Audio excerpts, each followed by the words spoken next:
I would say good morning, but of course I didn't get here in time. Fucking airline. Right. Okay. I'm Steve Armstrong. It's lovely to be back in Belfast. Having grown up and been in Lisburn all my young informative years, it's nice to get back in the province. Also, it's really handy talking in Belfast because if I was talking in England, I would have to talk slower, because English people are slightly slower.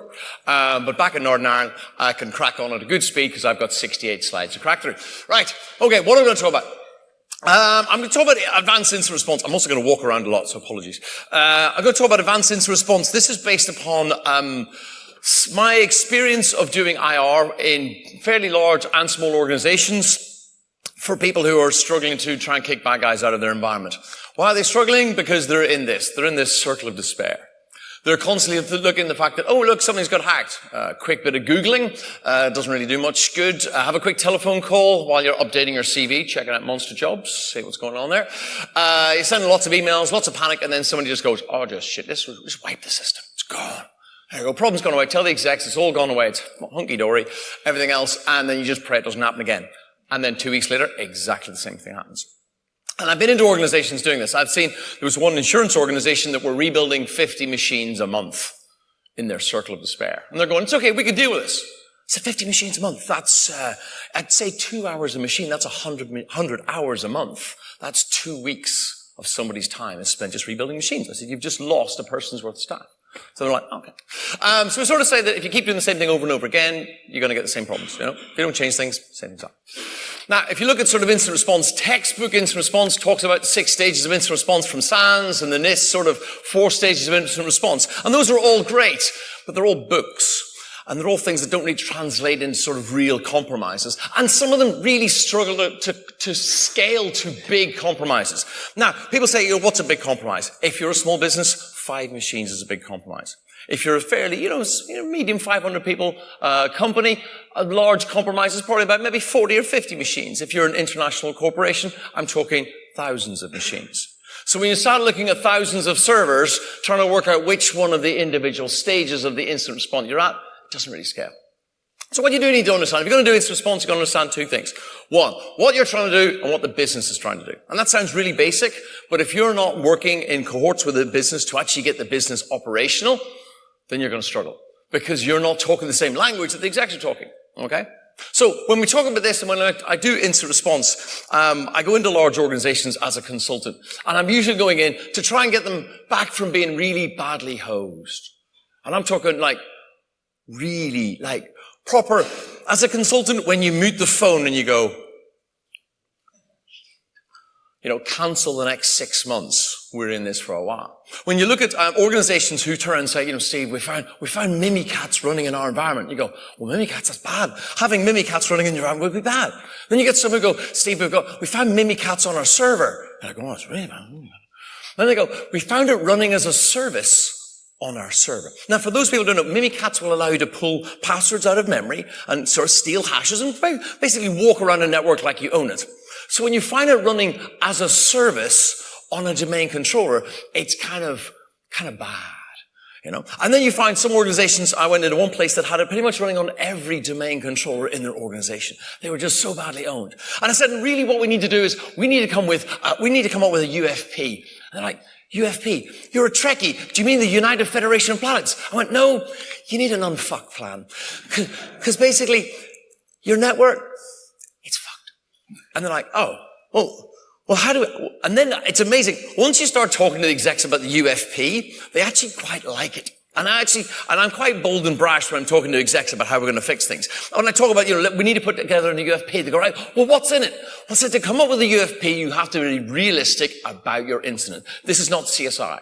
Be realistic about the incident. You need to understand, what's happening, what the bad guys are doing, what the situation is in the environment.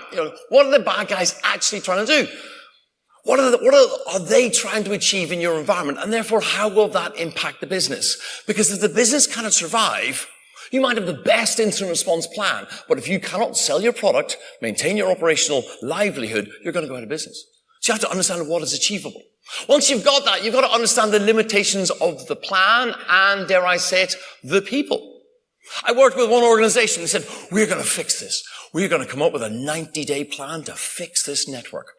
It took them 42 days to write the 90-day plan, which didn't leave them much time left to actually implement it. And one of them was rebuild all the domain controllers. So I think, on what? With who? With the same admins who sort of helped generate this problem. So actually understanding what you're going to do and getting somebody at executive level to champion what you're going to do, to actually push it to the right level, is key to this. Whilst a lot of it's technical, a lot of it's actually leveraging the board to do what you need them to do, to understand, to free up the cash, to free up the people, to be able to do what you want. Okay? And then also having a realistic time frame. And I've sat down with companies and I said to them, how long are you going to be compromised for? And they're going, well, we work at this. Then you start getting out Gantt charts, all right? And you get project managers on board. Now people might go, hang on, we're like incident responders. Why do we need project managers? Because this is a big project. You're going to rebuild 300 servers and change, 40,000 people's usernames and passwords or whatever. That's a big change project. You need project managers, project directors. You need lots of Gantt charts. You need lots of flow diagrams and all that kind of stuff. You're going, that's not instant response. That's how you get things done in business. Anyway, so you come up with your big Gantt chart and you go, whoa, 18 months. And the boss goes, seriously, you're shitting me. 18 months. I'm like, no, 18 months. I'm like, well, we can shorten this. People or money? And they're like, no, you can't have. Well, we have no money and we have no people. 18 months. Well, no, I can't. No. And you actually start thinking, you start talking the right language to business, which is, here's the project, here's the risk you're running. For the next 18 months, you'll run compromised. And they're like, well, we can't accept that. Well, then throw money at it. Yeah. And then you just say, there's your plan. I'll walk away. Right. So, when we're talking about, understanding the attacker, you don't need to understand everything about the attacker, but you should understand what he's trying to get to, what he's trying to steal, the time frame he's working at, whether, where he's possibly targeting. Is he going after intellectual property? Is he going after your services? Is he going after your customers? What is he after? Because if you don't know what a bad guy's after, how do you know where to look for him? Because always assume that you don't find all of the bad guy's stuff. Now, ultimately, the boss thinks that the bad guys look like this, which is kind of bad because you always have to have a hoodie. He thinks we're always like this, which is sort of maybe an overestimation of our capabilities. When in actual fact, the bad guys are usually more like this, and we're usually more like this. And most incident response teams, you look at them and you go, how's it going? And they're like, just don't. You look at the forensics guy, how's it going? He's just got a stack of hard drives. What's that? Oh, that's from the last 3 cases that he's working on. Okay, and he's been asked to image another 40 machines. So people are, living quite literally, everything's on fire. So let's look at, let's talk about the attacker. Let's get some basics sorted. All right? Underestimating the attacker is one of the biggest things that we do. Okay? There's one thing that we should do. Respect your attacker. All right? Because if you underestimate him, then you're doing yourself a disservice. Because you think, well, in any incident responder, do you get to spend 40 hours a week doing incident response? Does your forensics guy get to do 40 hours a week? No, he's got performance things, and he's got staff meetings, he's got HR meetings, he's got one-to-one meeting with his boss, and he's got a doctor's appointment, and he's got to go and get his car fixed. You actually worked out how much time he actually gets on the job. It's very small. So you assume that the attacker is better motivated than half of your team. That he's better skilled and he has more time and more capacity. Also, I hate the word script kiddies. Using the word script kiddies introduces something that you're saying, oh, this is just somebody who doesn't know what they're doing. Just remember, this person who doesn't know what they're doing beat your network. He got past your defenses. Everything that you've spent, you look at your whole IT team and the IT security team, you go, we are some of the best people in the industry, and there's a script kiddie on our network. How did the script kiddie get in if you're the best people in the industry? Okay, it's kind of bad. So you almost undermine your own credibility with the board if you start talking about script kiddies. And also, I hate the fact that the press will bring out the script kiddie of age, 20, 18, 17. One of the recent ones, the talk attacker. There was a quote by Ian Levy of NCSC saying that the attacker was using a tool that was older than he was. It's kind of embarrassing, isn't it? So the attack and the tool were both older than the operator, and yet they still managed to get past what you're doing. So if you don't underestimate the attacker, also think when you're on the network, don't telegraph what you're doing. Because oftentimes attackers will watch the security people. They will watch what they're doing. They will target the security people. You're thinking, what, attackers come after incident responders? Why wouldn't you? You have great access to the whole network. You have probably system and admin level accounts on the whole network. You've got all that evidence. So why wouldn't they come after you? And how do they find out who you are? Who's on LinkedIn?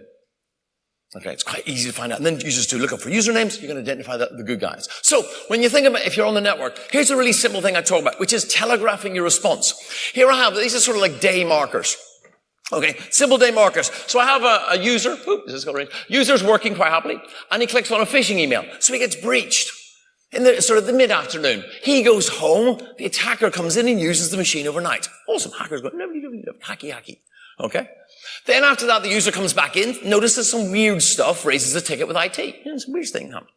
Attacker comes in that night, carries on doing more hacky. The next day, however, user comes in, come on, clicky. User comes in, admin logs in. Okay? This is your detection time. If you consistently do that with an attacker who's consistently trying to break into your environment, he knows he's got about 2 days on your machine before you detect him, before an admin comes in and goes, this looks a bit weird. Then after that, the admin goes away, talks to his friends, goes away, has some more analysis. The attacker comes in this night, sees the fact that the admin was logged in. User comes back in, uses the machine normally. Attacker comes in the next day and takes the machine offline. That is your response time. That's how long you spend. So if the attacker knows that he's got 3 good days' work, he doesn't have to rush, does he? He's not thinking, at any point somebody's going to pull the plug. If you're consistently doing this, he knows he's got 3 days on your machine and 3 days to play around. That's if you've detected him. Now, we have a long history, and if you read the M-Trends reports, it's a long and bad history. I would encourage you to download the M-Trends reports from Mandiant, where they talk about the dwell time. The dwell time is the time between compromise and detection. Yeah, it's kind of bad, isn't it? I mean, it wasn't as bad as it used to be. It used to be 416 days. That was like a phenomenal amount. That meant the attacker was actually a senior member of IT. He knew more about the network than most of your your standard IT staff, which is kind of bad. And these days, they sort of split out into the Americas and EMEA. We're actually going up because we're finding more old stuff. But it's still quite bad. So if you sat there and said to some sort of, if you had a sysadmin or a developer, hey, you got five months access on the network, what could you do? You could practically build a whole nother network on your network. And you know what? That's what some of them do. They end up building the whole infrastructure. So why do I say this? It's because one of my big bugbears about incident response teams is the time it takes them to detect the attack and the time it takes it to report it to management and the time for management to do something. And that's the problem. Anybody see me present before? We'll see me talk about the OODA loops. And I love OODA loops. OODA loops are so applicable in everyday life. Okay? Colonel John Boyd originally came up with this. And it's the reason why the Americans actually got rid of the F-14 and brought in the F-15 and F-16s, because they're smaller, faster, more agile. And he said, it's very much a military type concept. In the battle space, if somebody can think and move faster than you, if they have a faster tempo, they will outmaneuver you. Okay? Let me break into the OODA bit. Observe what's happening. Orientate, decide, and act. Really simple. In incident response terms, see something happening on your network and go, Okay? The orientate bit is going, that's an indication of somebody doing this attack. Deciding to do something and saying, we should remove this machine, we should block this IP address, we should analyze this malware, and then acting is actually doing it. So if you can see things faster, if you can respond faster, you have a better OODA loop. And that means you can be better than other people. All right? Chuck Norris, 78 years old. He could come in this room and just whip our ass, all of us, at once, with one hand. Why can he do that? It's because he has an OODA loop that is so tight. He has an OODA loop that if you're saying, right, Chuck, here we go. You're going to swing a shot at Chuck. By the time you've started to move your shoulder, he knows exactly where you're aiming for. He's moved and he's already slapped you in the chops, which means he has now disrupted your whole thought process. Okay? If I go back to the two of these, all right? If you're in the middle of trying to do the act and he gives you a slap in the chops, then you end up having to go right back to go like, oh, hang on, where is it? We're not. I got to find Chuck because I've got to pick myself off the floor and work out where Chuck is before he gets another blow raining down on me. So I have this problem, and that's exactly what the attackers do. I've seen attackers do this. I've seen attackers in the middle of the incident, when you got really close to them, they went and popped a load of, finance machines, just because the executives go, finance machines, and they get all panicky, and it misdirects them. And it's a classic maneuver. So that's good old Chuck. So this is my incident. This is a classic timeline, textbook timeline, where you get your initial breach, you get various, missed opportunities, and then somebody actually detects the bad guy. And what people forget is, they think, oh, we found the bad guy. For some reason, there's an assumption that people stop hacking when they've been detected. I don't know why that is. Anyway, so they end up, they work out what's actually going on. They actually scope out the compromise. How bad is it? How many machines have been compromised? Work out what the impact is. Because just saying, oh, this machine is compromised and that machine, what data have we lost? What reporting do we need to do? What do we need to do to plan to rebuild all that? That all takes time. And then planning the remediation activity. If you're trying to rebuild 500 machines, that's a huge amount of planning activity. Where do you get the extra hardware? How do you deal with all this? And that all needs to be scoped out before you brief the staff, before you finally execute the plan. Look what's happening all at the same time. What's the bad guy doing? Well, he's just got his access. And people often forget about that. It's not just a case of we found the bad guy, we just start cleaning up. It's the fact that the bad guy will continue to maneuver. Let me change this around slightly. This is what's more realistic. What actually happens is you don't miss the opportunity to detect it once, you miss it several times. All these other things, this remediation stuff actually doesn't happen because what happens is the attacker comes in and when you're scoping the compromise, you find more stuff. Because you're applying, high quality indicators of compromise. You found some malware. You look at the machines, you're like, oh, we found another 50 machines. And one of those machines has 2 pieces of malware. So you analyze that malware and you go, oh, we found another 40 machines. And you keep going and going and going through this. And you get execs who suddenly become stuck. Right? They end up being stuck because you end up constantly scoping and defining it. I call when I'm applying these new indicators of compromise, I call this the new intelligence procrastination loop. Or nipple. Okay? And the reason being, executives, they can go around the nipple for months. All right? Because they're almost and this is back to the OODA loop, because they're constantly going, ooh, that's bad, ooh, that's bad, ooh, that's bad. The attacker is upsetting them, stopping that decision-making process. And they say, well, we'll just wait until we find out this. We'll just scope this out. We'll just scope it. I watched one business do this for 6 months. And I said, you've got to treat this like a cancer because it's eating its way through your network. Every day you're losing 10 or 15 machines. At what point do you stop? At what point do you go, hang on, we only have 4 laptops that aren't infected? And that's what's going to end up as. Now, when we look at response options, a lot of times people say, well, we'll scope out the whole compromise and then we'll unplug all the machines. That's awesome until you realize it is literally a third of your network. And then you're working out, well, how are we going to do this? What's the plan? Well, there's a few different options, and I'll show you the ones that I've used. Some of them are more common than others. Whack-a-mole. Oh, the classic one. Let me just see if this is going to work. Oh, yeah. There we go.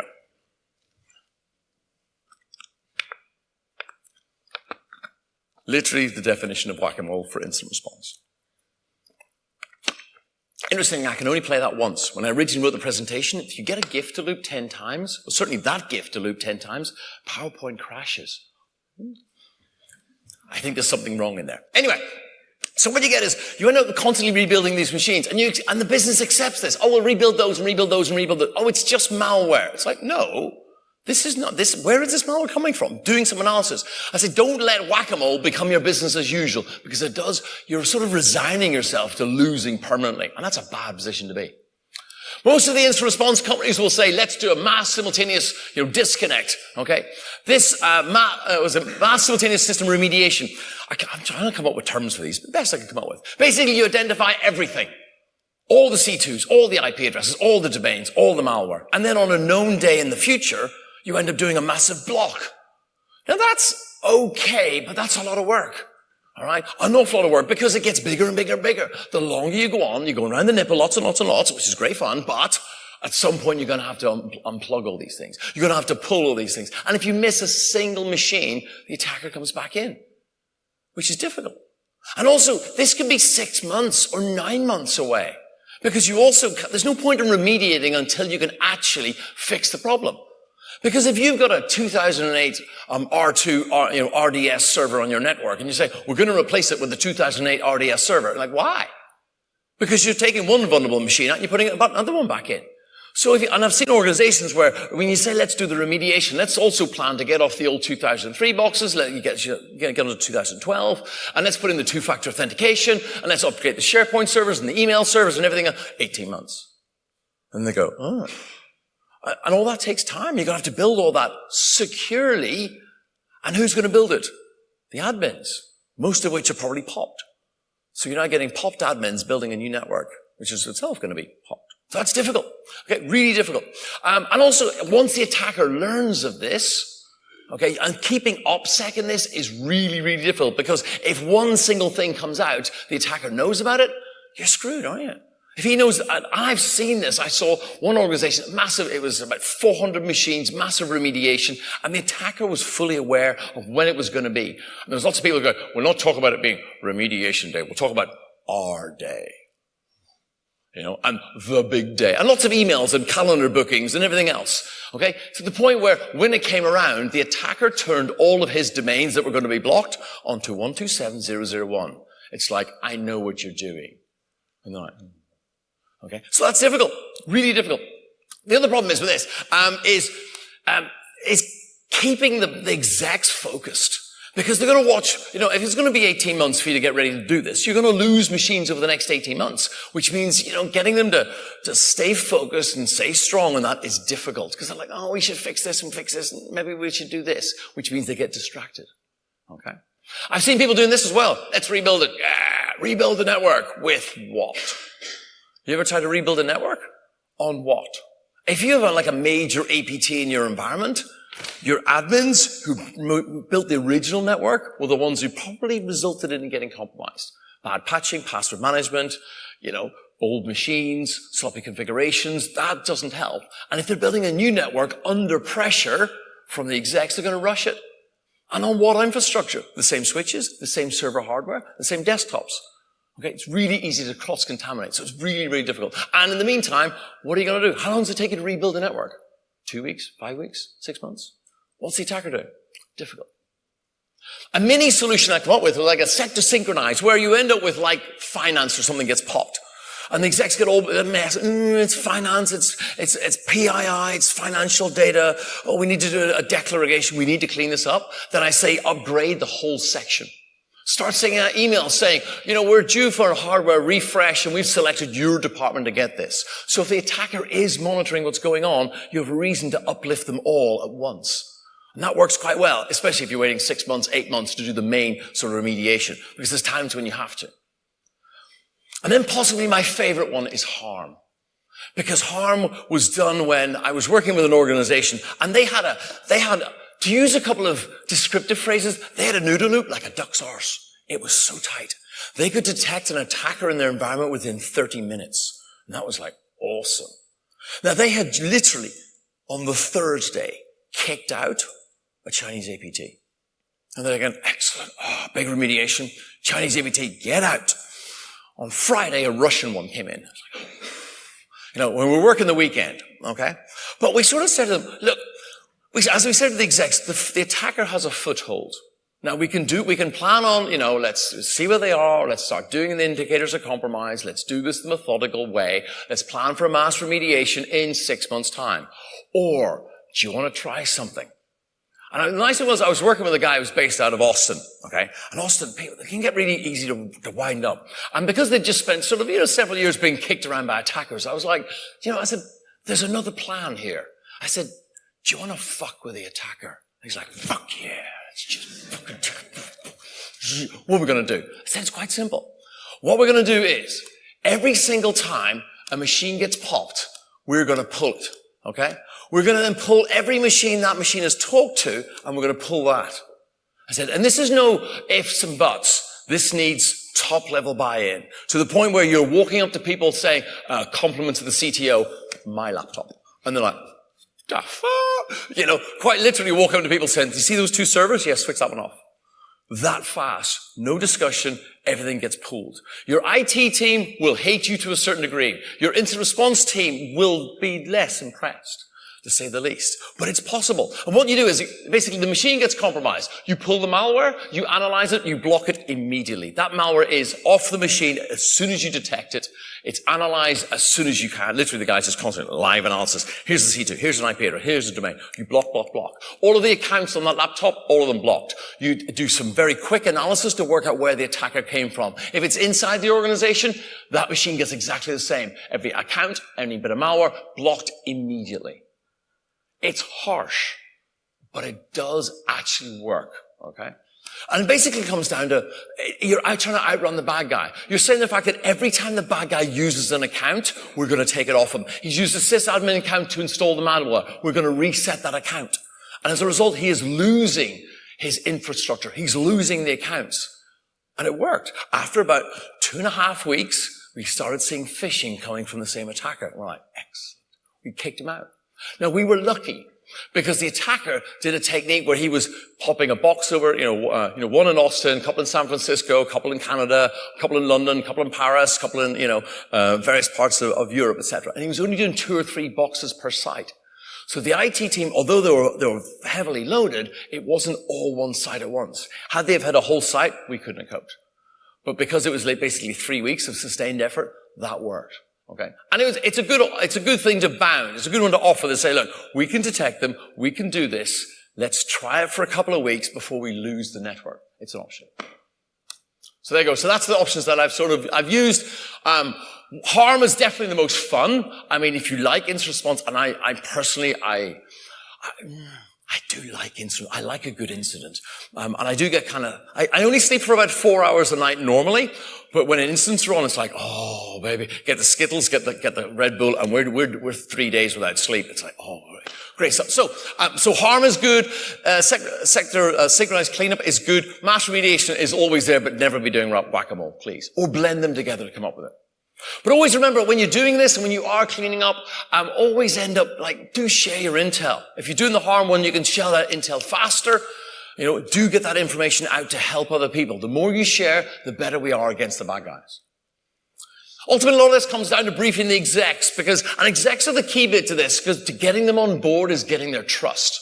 Okay, and I can play quite hardball with a lot of the executives I work with, because I've spent a lot of years working up that level of trust.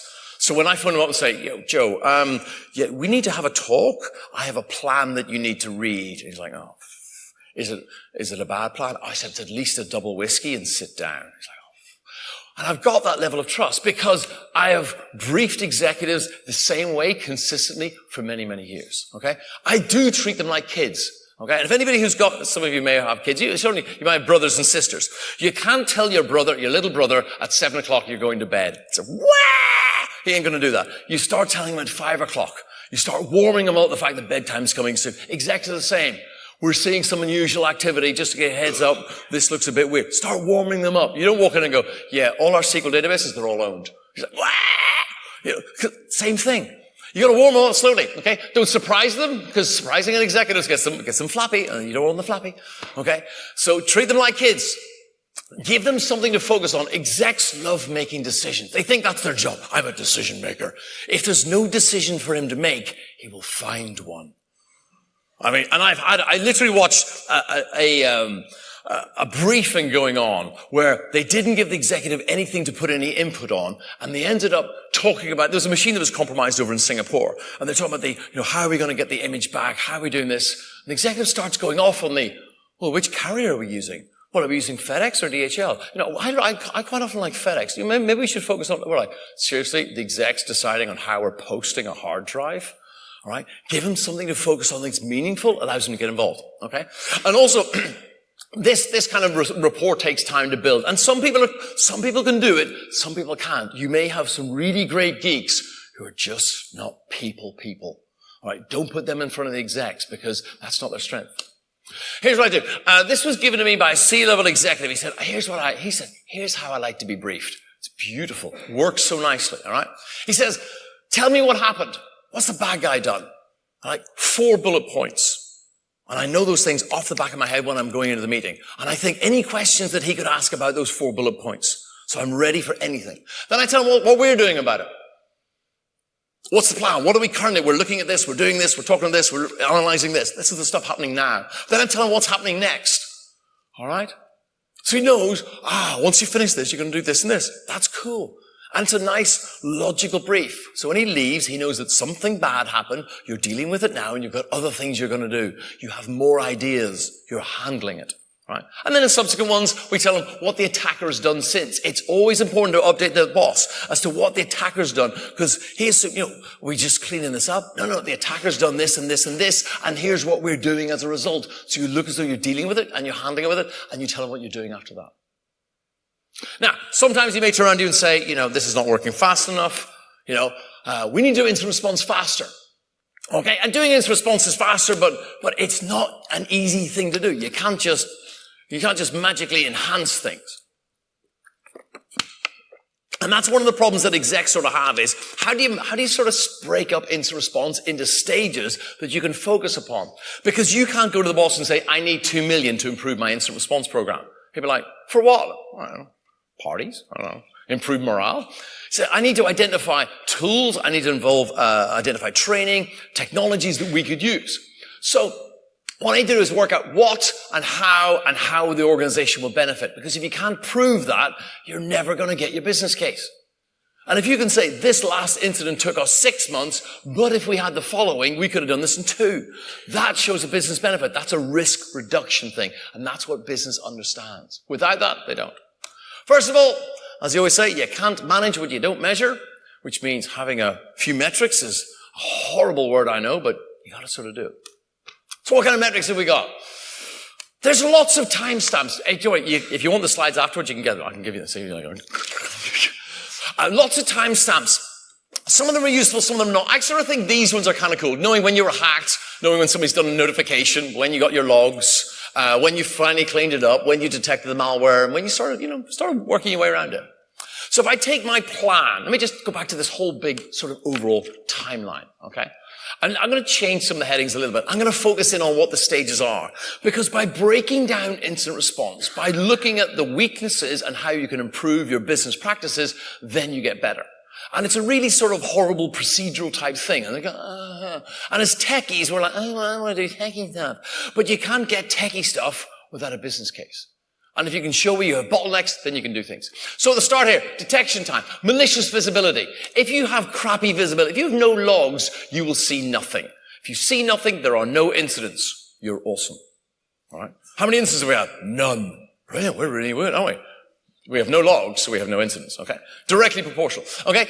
If you can actually, if you have like, as talking back with the end trend stuff, if it's 416 days between, the attacker breaking your network and you detecting him, he has time to build out an infrastructure. He has time to harden himself and have multiple C2, not just the DNS C2 and the web and the HTTPS C, multiple of those.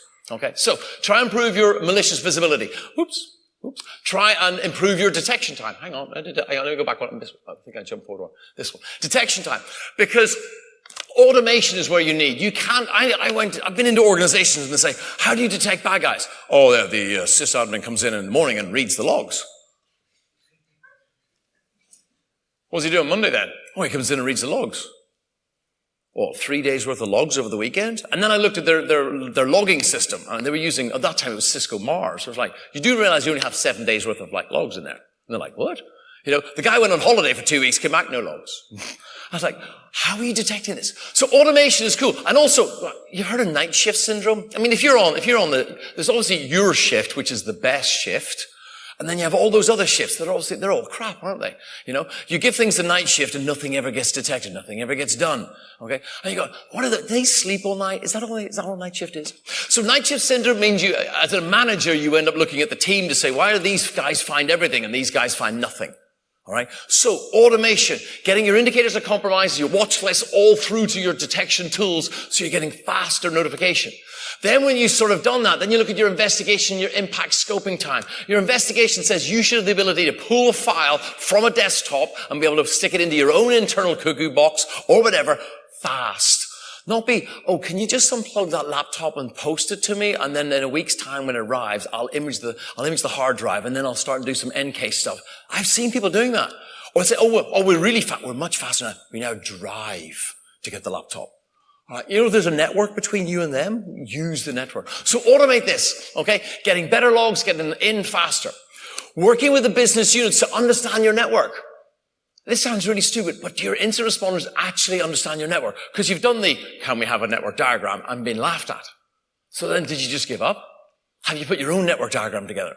I mean, I've seen actually, at one point in an incident, we started analyzing the attacker's exported Nmap scans because it was the best way of mapping out the network. Because it told us when he was in there and told us what he was looking for, because it was all in the scans, which you could see leaving.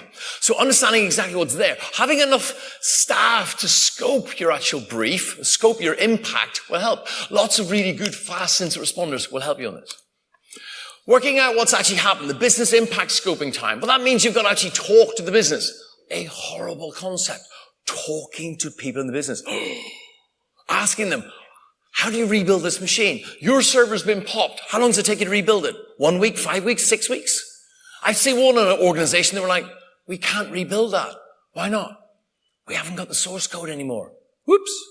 Like, well, what should we do? Well, we've seen it on BitTorrent. I'm like, what? So what we're going to do is we're going to download it and see if we look for cracks and hacks and backdoors. And if it looks okay, we're going to use that.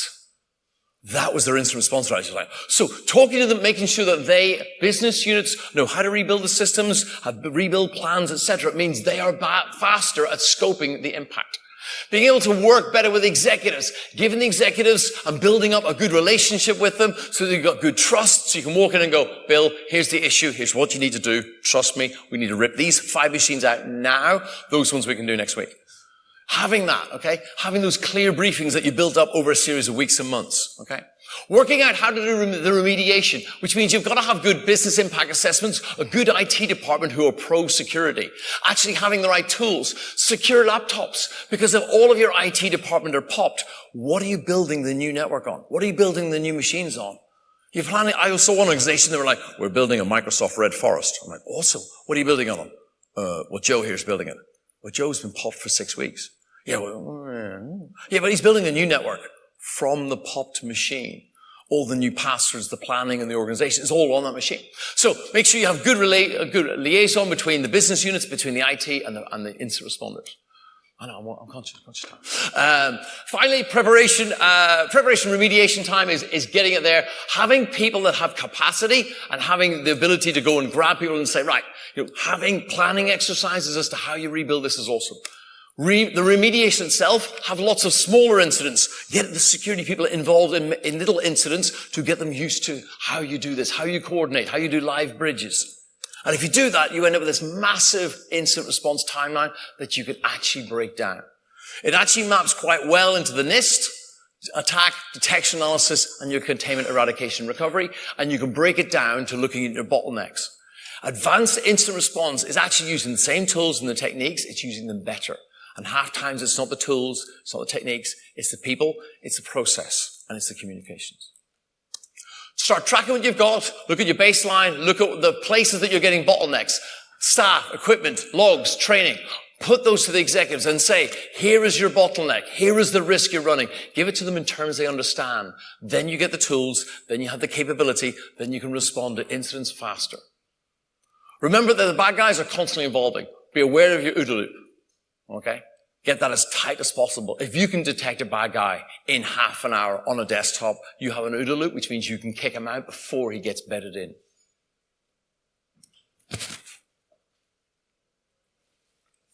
Any questions?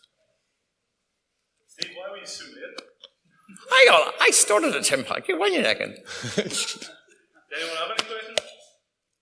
Yes. Let's say that's a situation where basically you've encountered a compromise so large that you basically have to assume that every system has been compromised. That's most of them, yeah. Is there any like good approach that you have, for example, where you basically start? Okay, free stuff very quickly. Point your administrator. I love this. People go, how do I secure my Windows? And I tell them, open up Google, okay, and type in secure Active Directory. All right? The top hit from Microsoft is how you build a secure infrastructure. Then Google Microsoft Red Forest. Then Google PAWS, Privileged Access Workstation, and Labs. And if you start and plan on that taking about 12 to 18 months, then you can build a secure infrastructure that will be resilient in 18 months' time, and in the meantime, continue fighting fires. And that's about the only thing that you can do. But build it properly once. So basically, start from a situation where you rebuild from the top of the Yes. As in, new fresh hardware for your DCs, new trusted media downloader from Microsoft, or whatever operating system you're using. Deploy that properly, securely, two-factor authentication for everybody, and separate laptop, all that kind of stuff. Start properly, do it once, and you should never have to do it again.